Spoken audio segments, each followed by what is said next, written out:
about why do we always have to be right? Well, who likes to be wrong? Number one. I mean, you look at society today and they just want to judge everything. Who's right? Who's wrong? Who's to blame?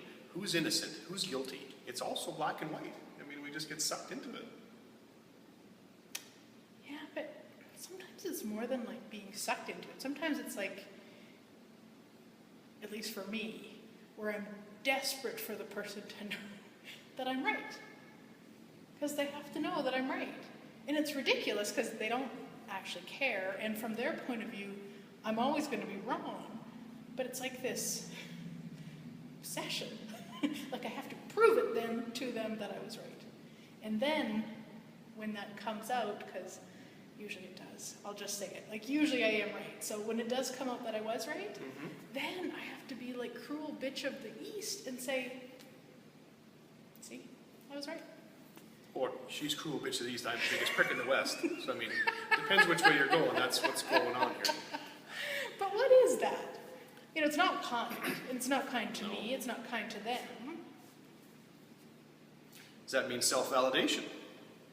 We want to pat ourselves in the back and we're right, we're the smartest, we're the, we know it all, and instead of saying, maybe follow our knowing instead. What works?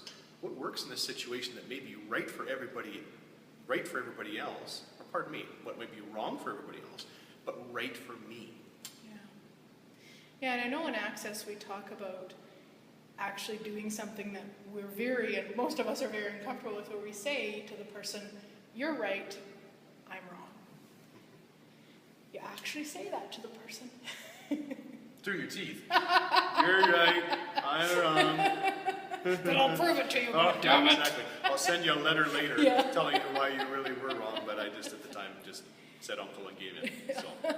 Yeah, and I did do it actually a few months ago that I remember, and I had to consciously, it was like that. I was like, okay, I can just say you're right, and it was with my husband, and he just made a comment about how the countertop hadn't been done. It was a few years since we had planned to do it. And normally what I would say to him is, no, why do you always rush me? You can do it yourself, go into defense of myself. Instead of this time, I said, you're right, I actually don't know how you put up with me. And I actually meant it, like I really did. I was really choosing consciousness in that moment, so I was really choosing kindness. And I could see from his point of view, because of the way he is and the way that I am, it must be hard for him to put up with me. Just the same way that it is sometimes hard for me to put up with you. Or my wife to put up with me, because I'm always talking and she's always having to listen. I don't know how she does it, but God bless her. Anyways. Good play. She'll watch it. She'll be like, oh, honey. Bonus points there. Right? But, and it was so easy to do in that moment, and the moment that I said that to him, it was done. The energy diffused, there was nothing, I didn't defend, he didn't then have to defend back. It was just done. And I still didn't go and do anything about the countertop for a few months, but still, in that moment, which could have, lasted a couple hours or a couple days, it was just done. So what would it take for us just to, in that moment, use our awareness, as opposed to go into that defense, that automatic, I'm right, you're wrong, I'm going to prove it to you. And when we're talking to our friends and the people around us, the first thing they'd say is, well, didn't you tell Rod that, we were going to be doing it right away? And didn't you say this to him? And didn't you do that? Because at the end of the day, everyone wants you to be right, or to defend your position, and defend and defend and defend, rather than just say, God, you know what? The countertop isn't done. Maybe I haven't found the right one yet. You know what? Maybe it slipped my mind. And gosh, you're right. I'm so crazy. I'm so stupid. What was the last time we had interviews? I suck so bad. Wow, do I suck. You are so right. So, if we could ever laugh about ourselves, wouldn't the world be a different place to be? Then the whole being right would just kind of fizzle out. Yeah. Because what if it really didn't matter? What if it was just truly about kindness for ourselves and for others, whatever that may mean? And using our awareness in each situation to know what that is. Because there might be a time where we choose defense from consciousness, because that is going to be the kindness in that sense, but you're not doing it from a reaction, you're doing it from choice, knowing that's going to make the greatest change, as opposed to just, sucker punching.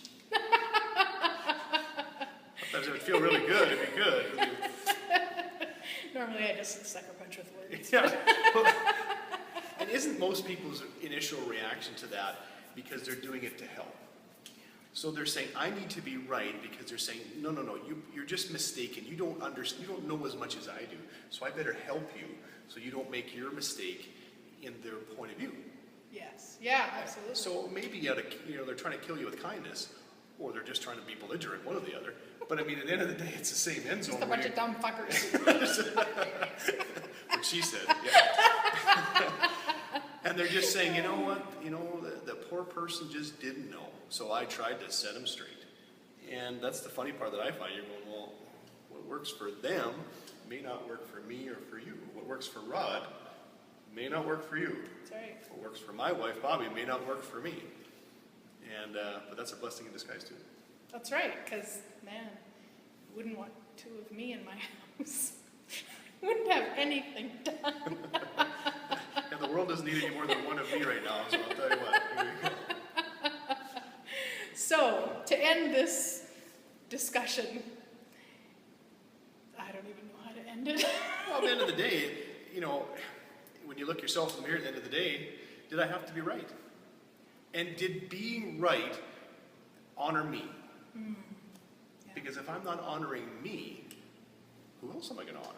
I'm not going to be happy towards my children, my wife, my coworkers, the people around me, the people I meet on the street. If I'm not honoring of me, I'm not being me, and then truly I'm out of esteem. That sucks. So there you go. Let's choose to be wrong a lot, because honestly, life flows so much easier, and people around you start to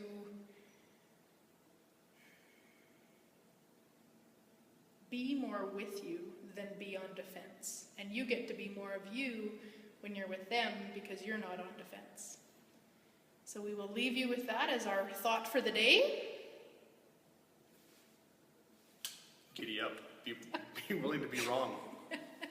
Just be wrong, damn Just it. be wrong, damn it. Yeah, exactly. Chris and I are very used to it. We're just wrong. This is all wrong. Laughing this much in interviews is all wrong. So it's all wrong.